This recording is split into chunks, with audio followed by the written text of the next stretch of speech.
Coming up next on Duck TV Sports, Oregon women's lacrosse hosts Navy in a playoff match at Pape Field. Plus, the Oregon softball team takes on Missouri as it looks to improve its seeding heading into the postseason. All that and more right now. Good evening, guys, and welcome to Duck TV Sports. I'm Mary Popish. And I'm Joey McMurray.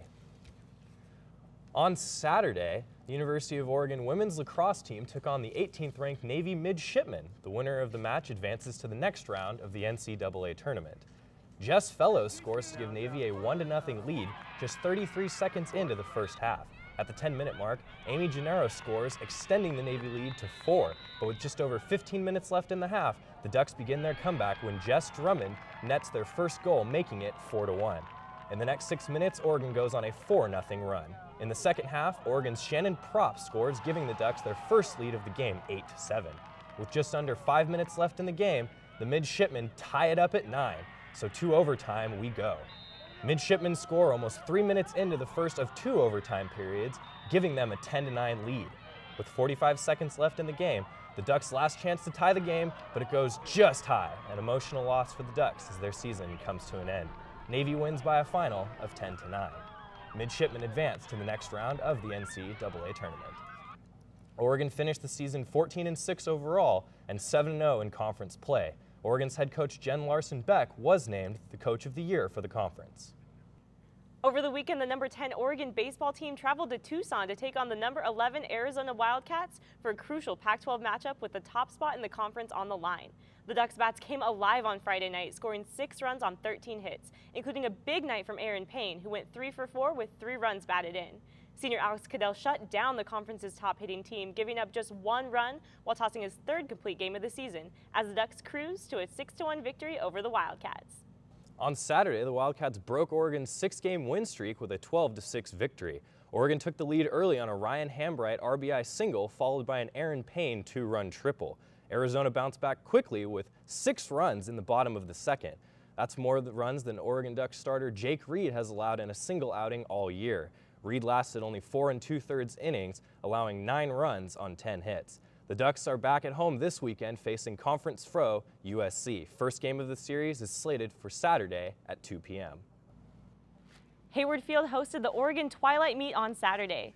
The Oregon men won the 4x100 meter relay with a time of 40.79 seconds. Oregon star running back DeAnthony Thomas anchored the race. Thomas also took 3rd in the 100 meters.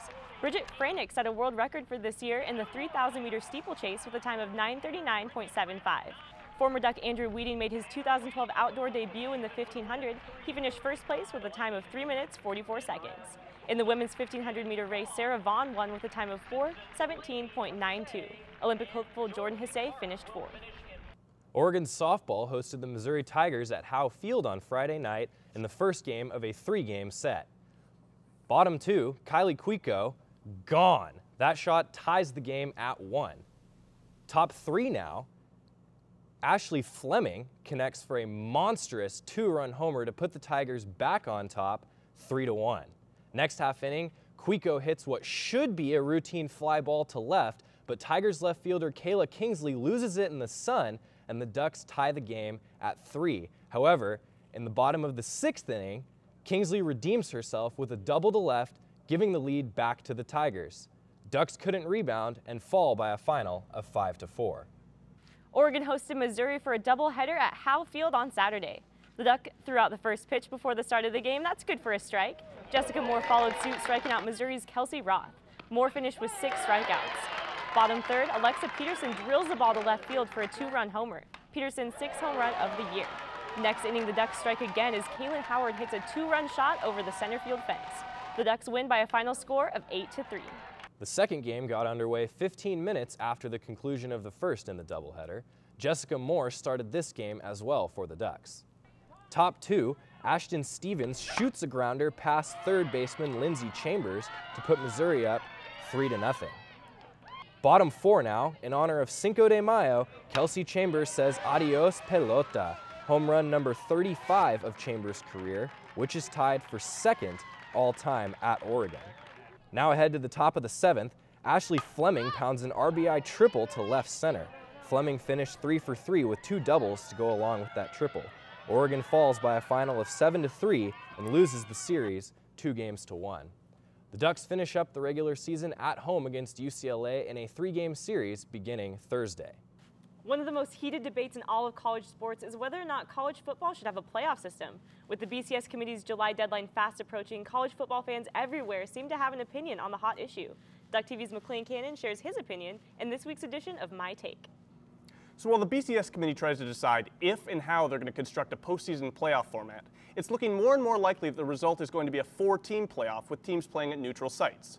Now, while this is obviously an improvement from the current system and a move that's well overdue, I personally would prefer to see an 8-team playoff, but these options have all been rejected. So honestly, with how long it's taken the committee to even consider change, beggars really can't be choosers at this point.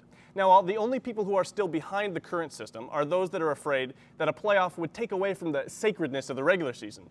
But this argument was really proven false with the 2012 title game when you've got two teams from the same conference who have already played each other. So yeah, you got your title game, but the process proved the regular season meaningless, and let's face it, it wasn't all that fun to watch. So while a 4-team playoff may not be ideal, I'm happy to see it, and this is something that the majority of college football fans, like myself, have been advocating for too long. So that's my take. Thanks, McLean. That's all we have for you guys tonight. For the latest on Oregon sports, be sure to follow us on Twitter at DuckTV Sports. For Mary Popish, I'm Joey McMurray. Have a good night.